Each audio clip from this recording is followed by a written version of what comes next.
Hey, good morning, everybody. Happy Show Morning. Tuesday, number 62. Reporting to you live from Japan. We've got an extra friend here today, so this is going to be a very interesting one. And we've done kind of a last minute change because of an opportunity that presented itself. But, anyways, kanpai to everyone out there. Japan team, I'm Kanpai. sorry, this is not very glamorous. I have my to go cup. Right with a There you go. camera glass. Camera cup. I love it. Um, Everybody that you know, Stephen and I, and we are very lucky and excited to welcome a dear friend of ours and a co-conspirator in many things Shochu and awamori related. Please give a warm welcome to Pablo Pineda. Hello, everyone. I'm glad Hey, to be part of this. Pablo, can you give a brief introduction to the who, what, where, when, why, and how of Pablo P? Of course. First of all, thank you for inviting me today. I'm excited, as always, to chat with you and hopefully learn a little bit more about this crazy world of shochu. Uh, so, my background in a nutshell: I was born and raised in Mexico City. Moved to study design, graphic design, in Southern California at the age of 18. Studied, graduated. I was hired by a company in Tokyo, design agency in Tokyo. Worked there for almost 4 years, and I at that time I had enough of Japan, and I left, and I went to New York, where I worked at different size and types of agencies, from packaging to branding, event, marketing, you name it. I've pretty much done it in this the length of my career. And we kept coming back. We had a family. I got married. We had a family, married to a local Kagoshiman woman. And every year we came back, and then we came back with kids. And the kids stayed longer. Then we stayed longer. And it was about 3, 4 years ago that we made the decision to move, which was probably really well timed. We moved 3 years ago, and since then I've been independently working for clients that are still in New York. Some of them are agencies, some of them are small businesses. And as you know, this part of the story, about 2 years ago, I bumped into a friend of yours, and now common friend of three of us.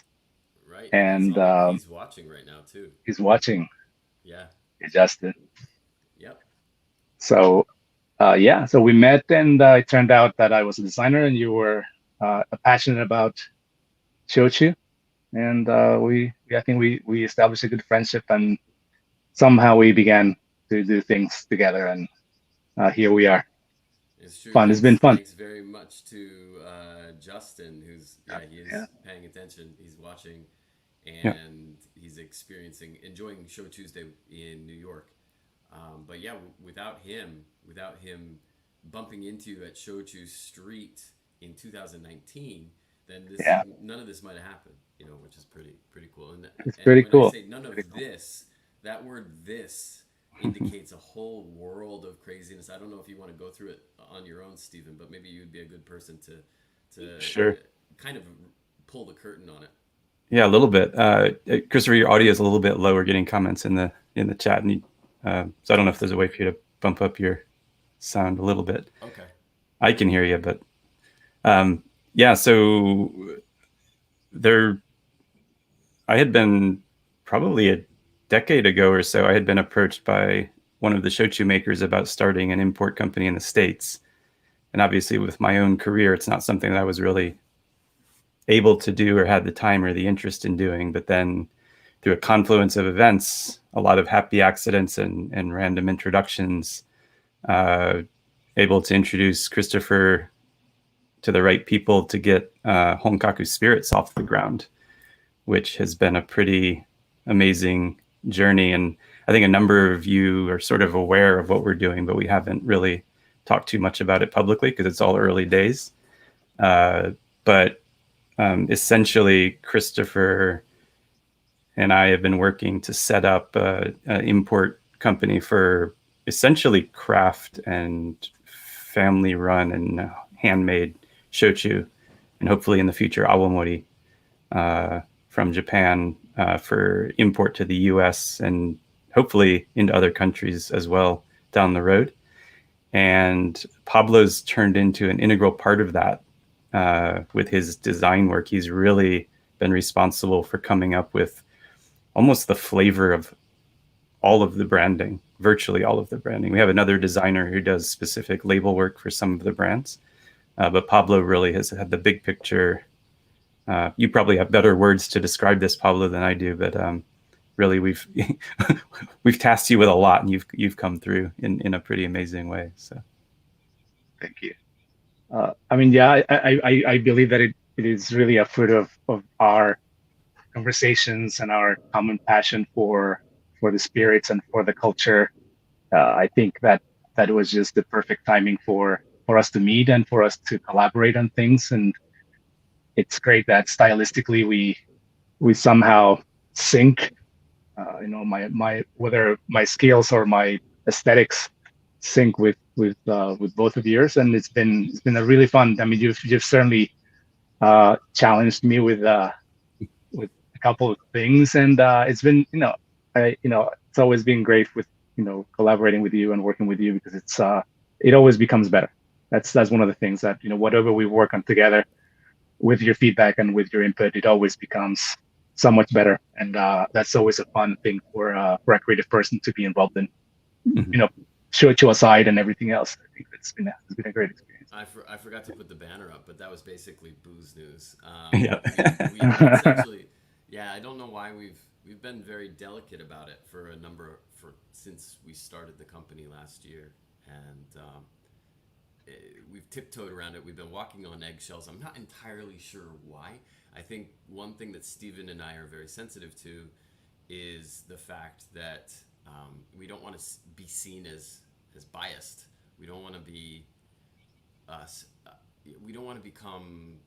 I don't know. We don't want to ever step back from our established roles of always trying to push the entire shochu and awamori industry. And we I think there was a sensitivity. It might be unfounded, but we are sensitive to being seen as like, oh, these guys only care about their own brands.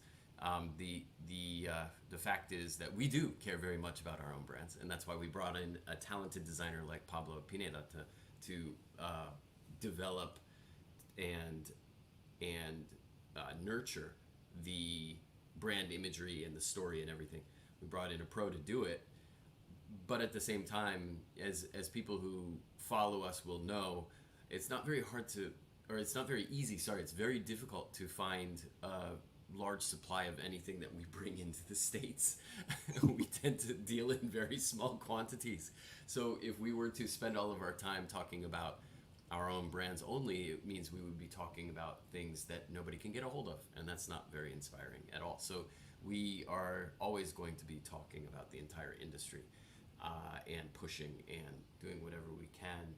But having said that, we have Pablo here today, and we're gonna focus on his contributions to Honkaku Spirits, which is the name of our company, Honkaku Spirits, and that happens to be the name of our website. And guess who is the heart and soul of that website? He's right in the middle of my screen. He might be the middle of yours. Pablo, can you talk a bit about the genesis of Honkaku Spirits and how that website has evolved in concept and presentation? Of course. As I mentioned earlier, Stephen and Christopher always bring really interesting challenges to my table, to my sketchbook. And at this time, when we began to talk about the website, the origins and the genesis was this desire to convey something that really went beyond products, and that it painted the cultural picture of what shochu culture is. So that was one side of it. And then the other side was, I think we all share this passion for music, and music being an extra layer of the experience of enjoying spirits, specifically in Japan, and having the Japan aesthetics and some of this really, really beautiful record bars or jazz bars that are very, very small, very, very niche. Like not many people know about them, but as you enter them, they're a full experience on their own. So Yeah. the challenge was, as you remember, how do we make our website feel like that, right? And I remember the first iterations of the sketches that I presented to you. I was just really trying to convey the the feeling or the emotions that you have when as you enter one of these very special places where the textures are very important. The levels and the depth of the passion of the owner and the bartenders are felt, and every movement they make, the music they present or they have available there, their counters, their glassware, their everything is really considered.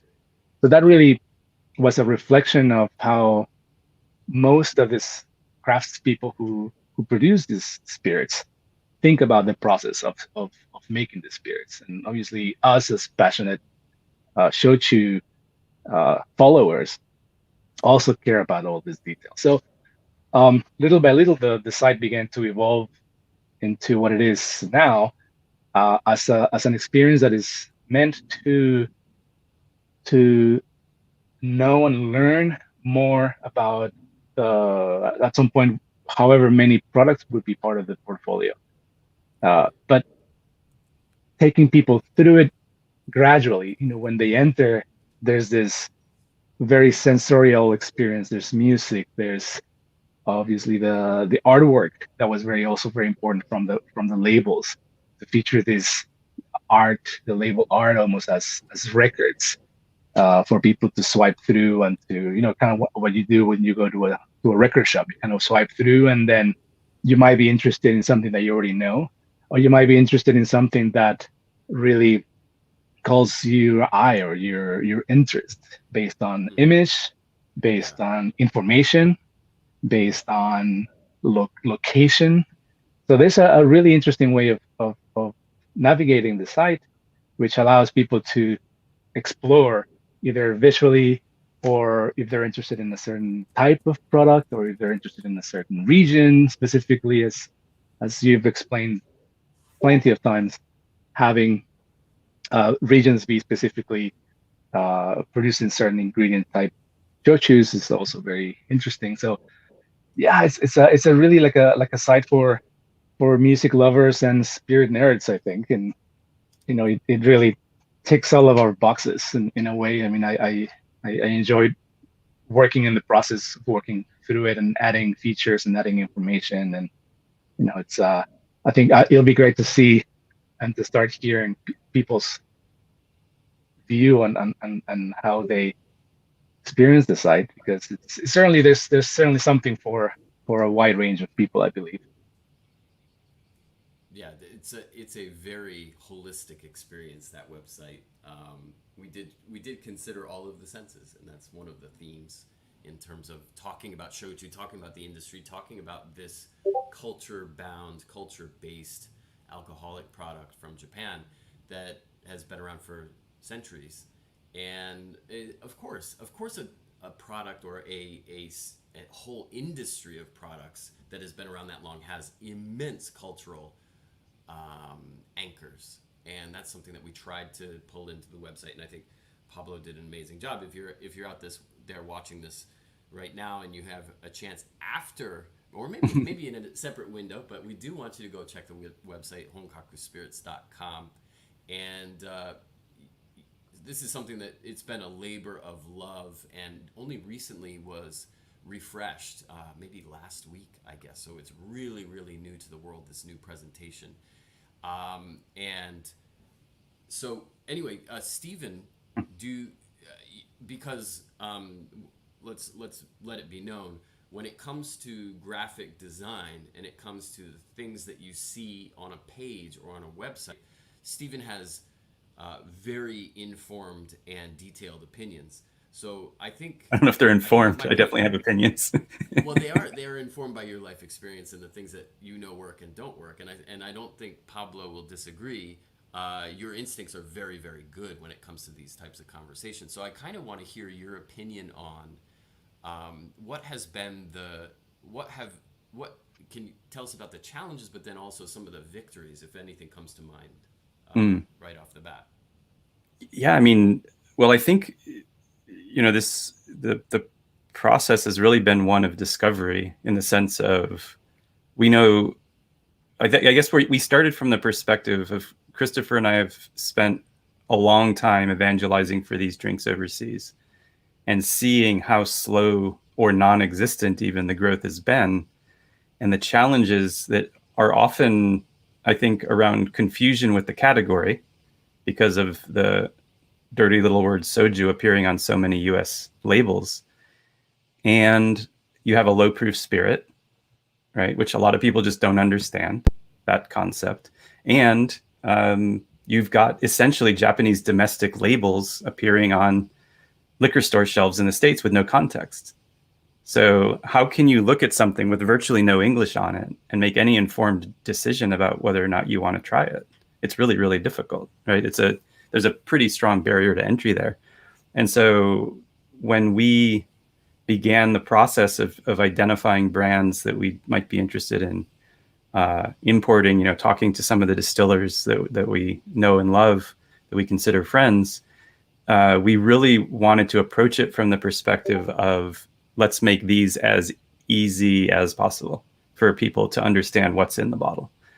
And so we, even for brands that exist in the domestic market, the labels are virtually unrecognizable most of the time compared to what their domestic packaging is.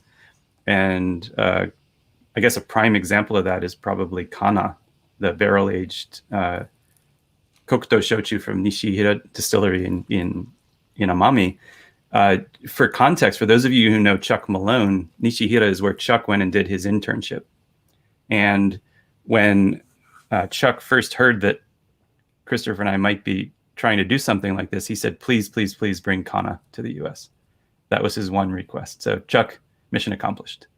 Mission accomplished, buddy. Yeah, but the Kana packaging in Japan it suffers from the same problem of every shochu that's imported, just about, that just basically puts the required language on the label and off it goes into the wild. And we wanted to give people a little bit more information and a little bit clearer. Unfortunately, Kana is not one of Pablo's designs, so I kind of got sidetracked there. But it's a beautiful design anyway. It is. Mm-hmm. And so I think what's been really fun, I guess, bringing it back to our work with Pablo, has been taking a very Western or a Western design aesthetic and trying to think about what are the current trends in liquor packaging in America and in Europe, and how do we apply that to a Japanese label while not completely losing the fact that it's a traditional Japanese product. And that's been such a fun process. I mean, we have some labels coming down the pike which are so much fun, but unfortunately those distilleries also, they're like, sorry, we can't package right now because we're busy making, or these are just small, tiny family-run places, and it's just, we don't know when it's going to be able to actually get to market. But we've got some cool stuff. I think of probably the labels that are most fun so far, I think, would be the Honkaku Harvest Reserve, Kuryo, and Tsurushi. And those were pretty light touch changes from the domestic market labels, except they've got enough information for people to see what they're getting into. There's a couple of sweet potato shochus from Kagoshima, from Yachiyoden Distillery. And Pablo was instrumental in coming up with the whole Honkaku Reserve design concept, and that part of the portfolio really reflects what Christopher and I consider are the best of the best, or the things that we absolutely adore and we want to be drinking at home, that are in our regular rotation when we can find them. And that's the thing, is these products are not easy to get in Japan. So maybe why don't we share a screen so people can see the packaging that we're talking about, rather than just talking. Sure. Yeah, Pablo, if you can share with us something that you have. Do you have anything ready to go? No, but how about if I'll just share Pablo, you can, if there's some place you want me to go on the site, I'm just going to start with the Clio page. Select a window.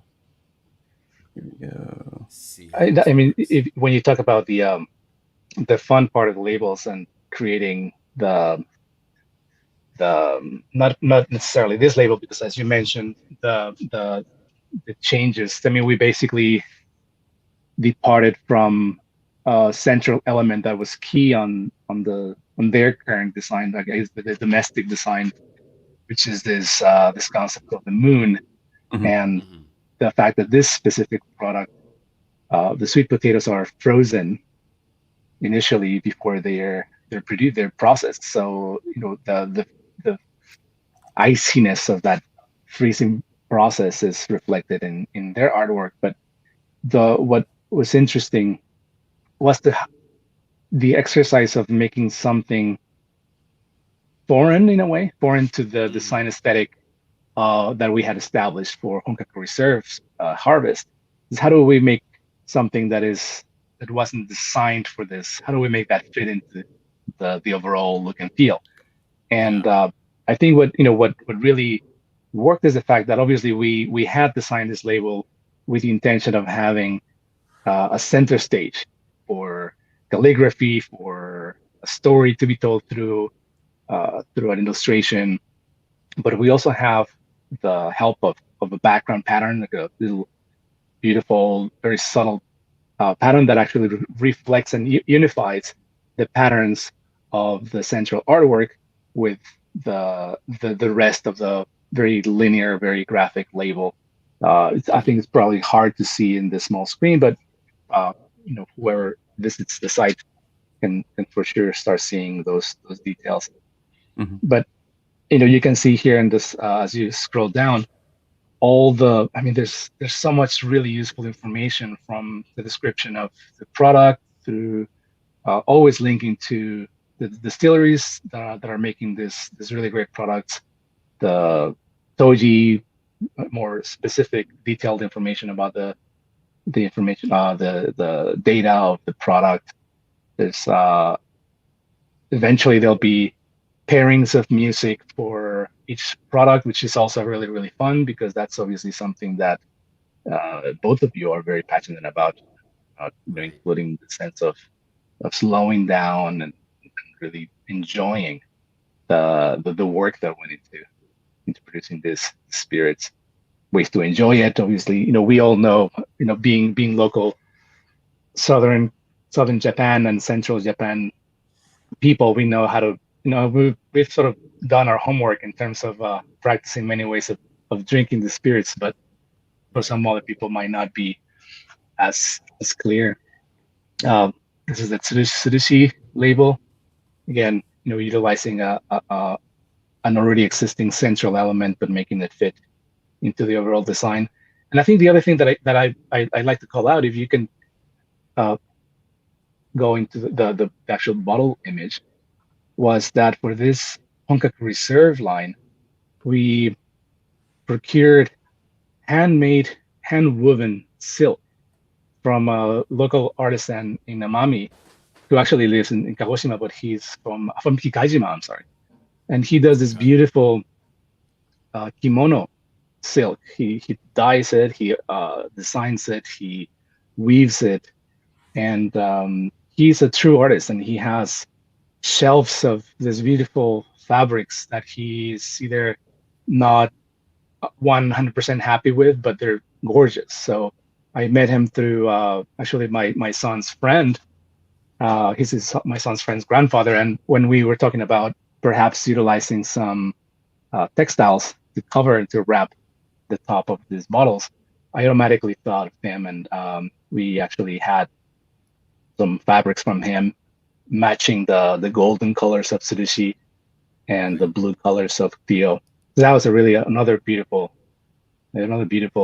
detail that adds to the experience.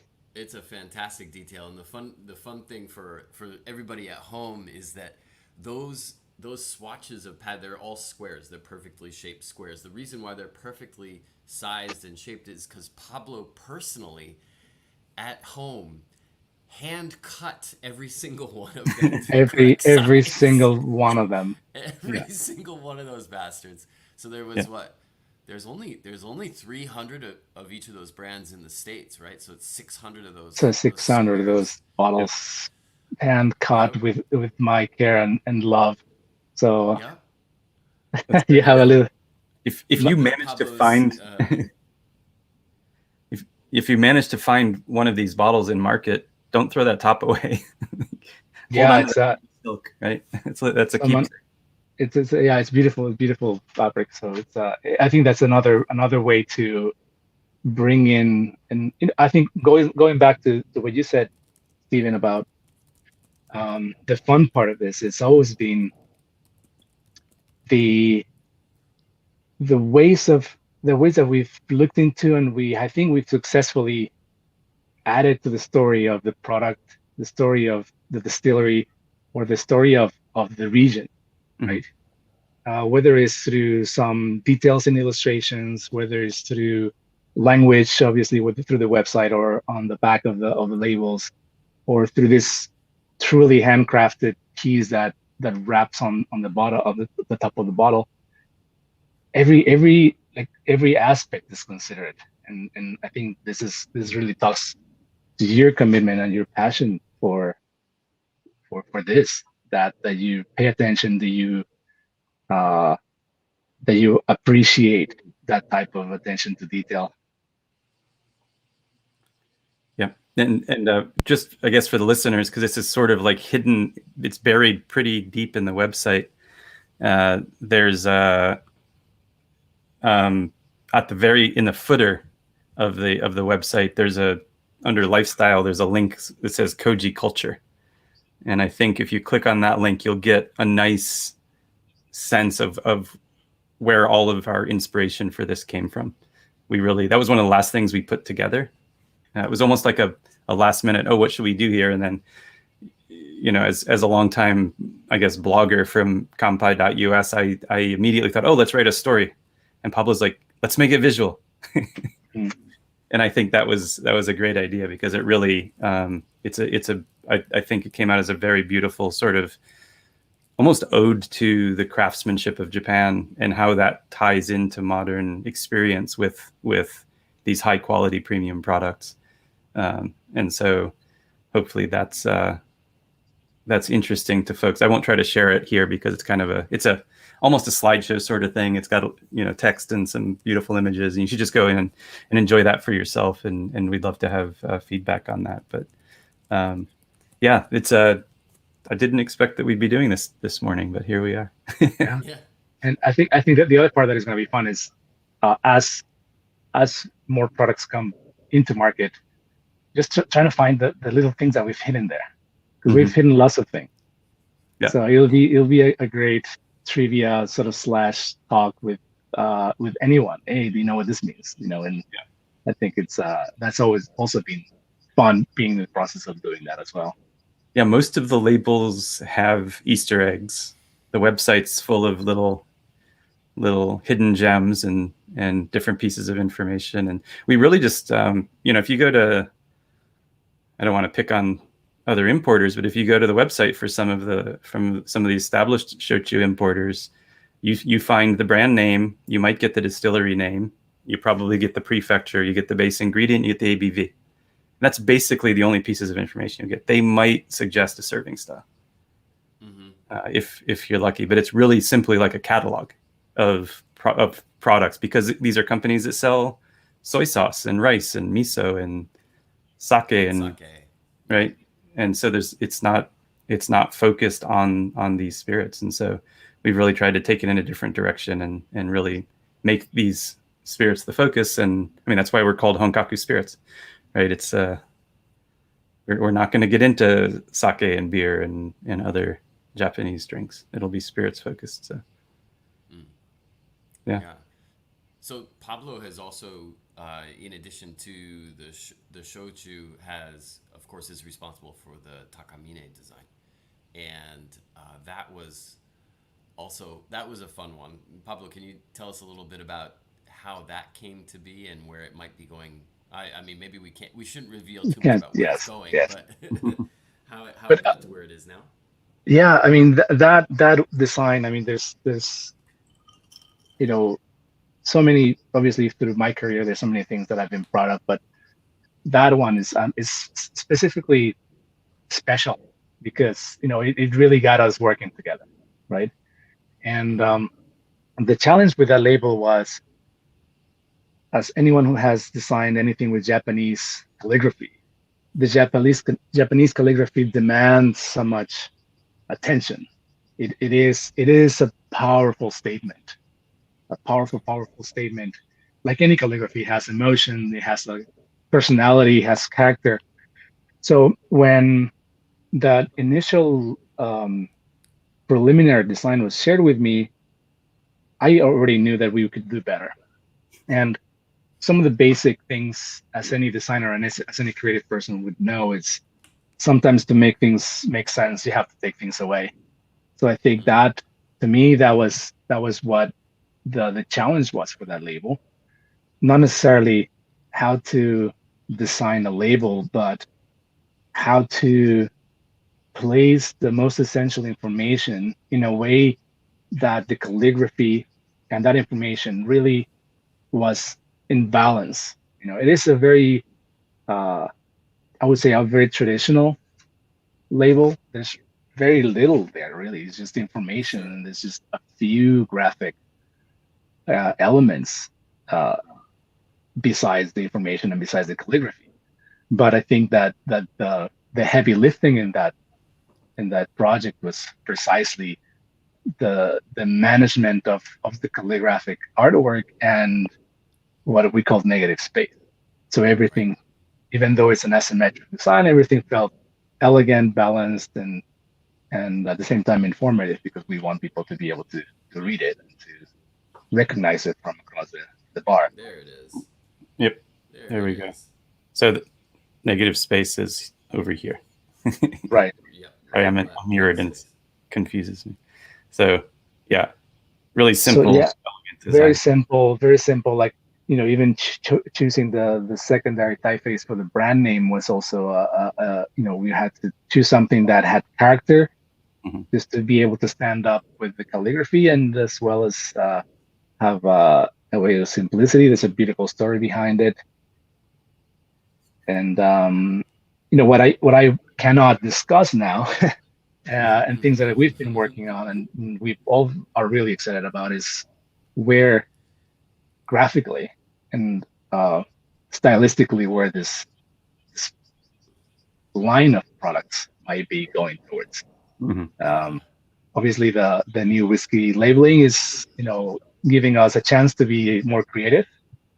We might have initially thought that it would be working against us, but it's actually not. It's actually giving us chances to reconsider what regular whiskey looks like, and how we can present it in a way that can stand as a special product, away, ways away from anything that could be next to it. Mhm. In a way that's really a good chance.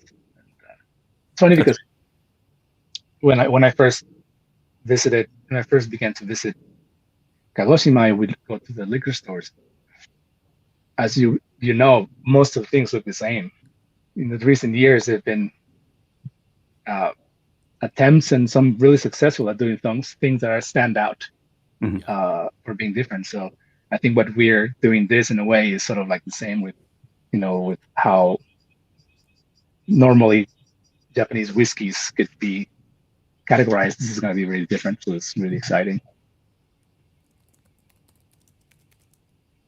yeah. And it's It's obviously based on the really core of the name, for the Kamina name. That's right. Yeah, that's you're such a tease, Pablo. it'll be a few months before some of those designs are revealed. We do have some new Takamine expressions coming out, different bottlings based on cask finishes and things like that. So keep an eye out for those on social media and hopefully in liquor stores soon. International shipping challenges notwithstanding. Right. But No, and it's been a pleasure working with Pablo. He's an incredibly talented, but he's also just he's a professional. I've never seen him phased by anything. No, maybe he just is really good at masking, but yeah. When I log off, I go crazy. As soon as the Zoom is finished. Yeah, but we'll be talking, and there are times when I'll just straight up say this isn't working, right? We need to explore something else, and I try to do that politely, but as a scientist, I'm sometimes just direct and say what's on my mind, and Pablo takes it in stride. And yeah, but it's always been in the spirit of, the way that I take it is it's been always in the spirit of making the work better. And to me, it's always been like that. Mm-hmm. To me, it's always been like that. If it's gonna make the work better, and I can be proud of that work, why wouldn't I be able to explore it or to be open with it? As you know, when you tell me, hey, what about this? Well, we don't know until we see it, right? Mm-hmm. I don't want to say no, because as it's happened already in our collaboration. Whenever you have a suggestion, or either one of the distillers might have a suggestion, or Christopher might have a suggestion, to me it's a challenge. And I can tell you at the end, after exploration, I always tell you, this is not going to work, because I'm confident that it's not. But without me trying it, usually works. Usually we make it work. And the last, again, we cannot talk about it, but that one last label that we've worked through, like literally collaboratively working through with the client, with the distiller online, it's turning out to be beautiful. Amazing story behind it. Graphically, if I can say that, is really, really nice. It is. And you can say that. Yeah. It's been really fun. Yeah, well, I think, and Pablo was pretty humble as he introduced himself at the top of the show, but he's worked on some incredible accounts all over the world, some really, really big brands, and you should check out his website for his portfolio. And anybody who's interested in hiring him, please do so, but don't take too much of his time, because we still need some work from him. Yeah, we got a lot left to do, so please. I usually don't sleep anyway, so. All right. It's always fun to make time for fun stuff. It's it's a little bit of a cliche, but when people say that when they're doing what they love, it really wakes you up with something to do and with some ideas. And sometimes you wake up in the middle of the night with the solution. It's just weird, but sometimes it happens. But I'd rather my time be spent on things that that I share with you and I enjoy and I'm passionate about. As you mentioned, I've worked with agencies and huge companies, and that is rewarding in many ways. But dealing with small companies, small distillers, that's really where where the money is in terms of my interests. So I'm always happy to get in my hands dirty with whatever you're whatever you're doing. Well, I distinctly remember the night we met. It was actually in Tenmonkan on Shochu'sday, right? I believe it was on the actual day. And Justin had disappeared. Justin Cobb had disappeared, and then he came back with new friends in tow, and Pablo was one of them. And it was just a really, really fortuitous meeting. And I also remember one of your friends doing a face plant on the sidewalk outside of the izakaya. I know. I feel so bad for her. I hope she's recovered. She's well. Yeah, the Shochu'sday in Kagoshima City is basically the biggest shochu party of the year. Thousands upon thousands of people, with virtually all of the makers there pouring their stuff for pennies on the dollar. I mean, it's so affordable. I think it's 100 yen a drink, and they're not short pours. So, but that was just and this entire process, I think Christopher would attest to this as well. We've just I for a long time I've been saying shochu brings people together, because I really do feel like I've made so many genuine friendships, both among shochu makers, but also among people in New York City who have a like-minded interest, and friends around the world, really. people who have become very close because of connections that Shochu has made. And this is just one more example of that. And I think with our company, with the people who have joined Honkaku, who I'm sure Christopher will introduce folks to in the future, it just feels almost magical. It's just really been an incredible journey to just get to this point, and meeting people like Pablo, who, he's our designer, but he's a friend more than that. Right. And it's really been great to make these kinds of connections. And thank you, Justin, for that. Yeah. I owe Justin a few rounds whenever he finally makes it I think back. we all do. Yeah. We all do. Yeah. He's like the silent hero of the story. Yeah, That's right. And That's right. Stephen and I will both be in the States in August and part of September as well. So we're gonna have a chance to buy drinks for Justin and other friends who we haven't seen for a long time. But yeah, I mean, Stephen mentioned it, but please check out Pablo's website. And can you give us the URL on that, Pablo? It's yourname.com. Yes, it's Pablo Pineda, PabloPineda, like my name down here, .co. .com probably would direct to it, but I have some work there. The majority of it is work that I've done in New York and Tokyo through my years of experience, and a lot of the latest products or projects that I've been able to do here in Japan are still, as you know, in the process of being launched. So many of those things are not up there. But yeah, I have one of the things that brought me to Japan has always been, I was just telling that to I can't remember who that was.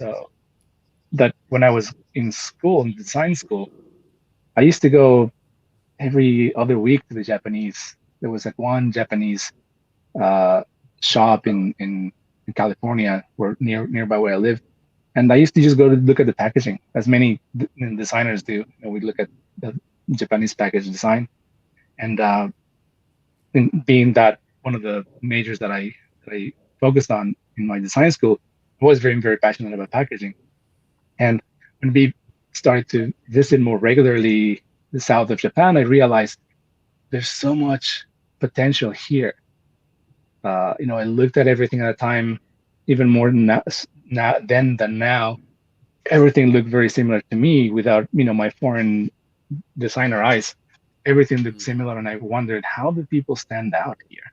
How do people market without really marketing? How do people use packaging to tell the story of their brand? How do having a branding background as well? It always interests me how the distance between the actual product and what they intended the product to convey in terms of the story.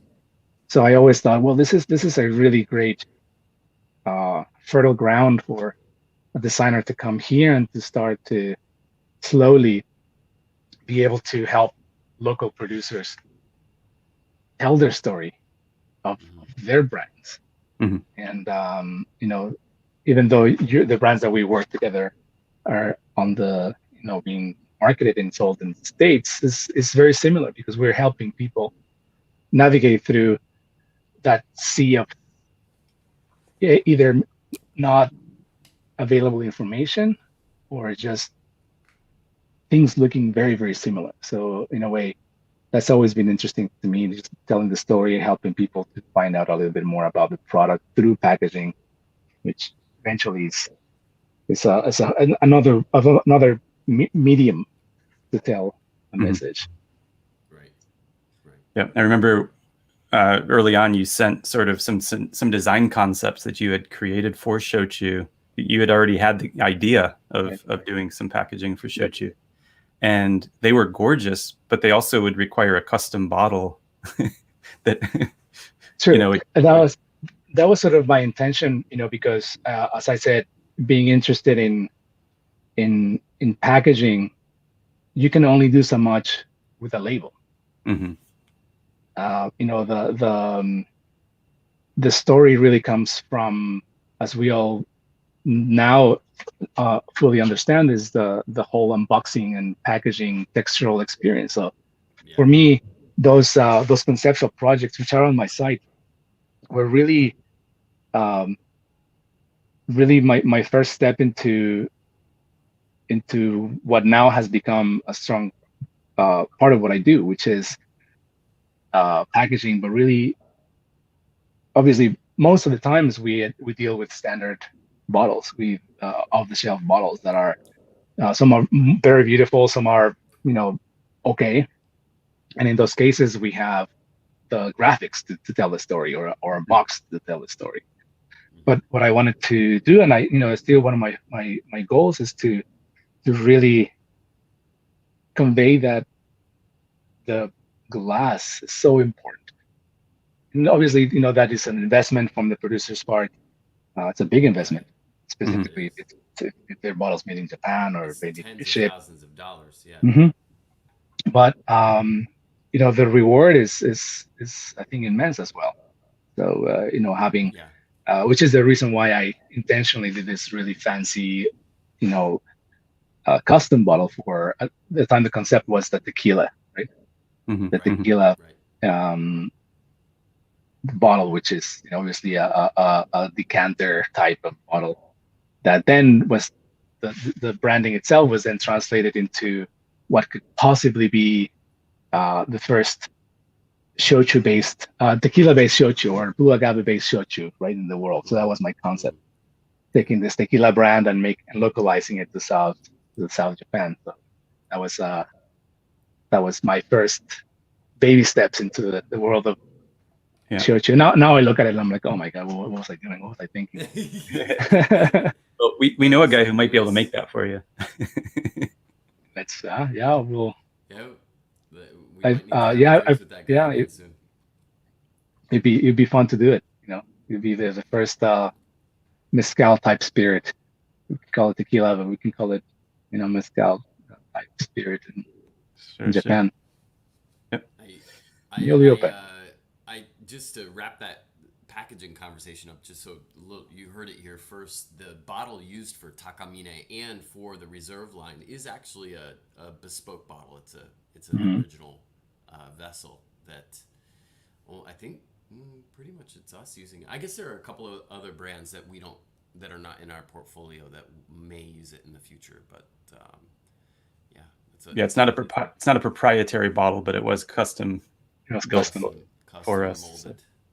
Yeah. So cool. I just threw the last banner of the day up there. Yeah. And I am in a hotel room, so I can't really participate.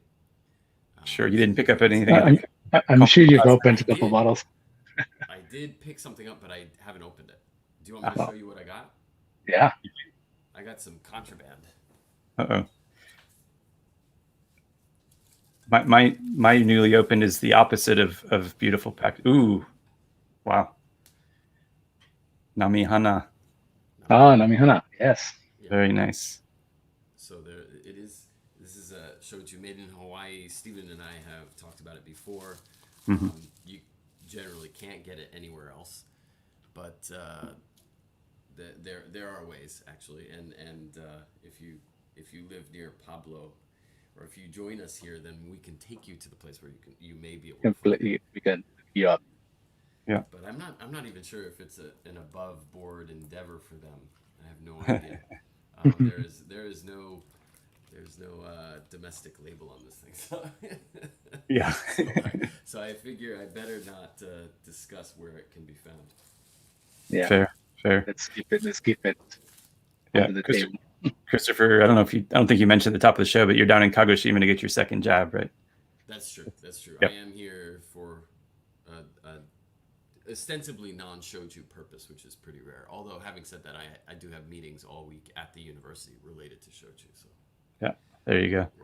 I guess I can do my newly opened. The opposite of beautiful packaging is a sample of yomogi shochu. Right. Wow, that was interesting.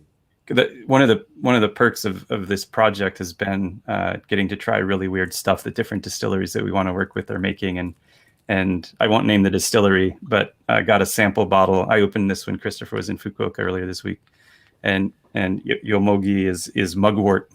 So this is a mugwort shochu, which on the nose it's almost like a digestif. I mean, it's only got one botanical, but it's a pretty potent one. It is really interesting.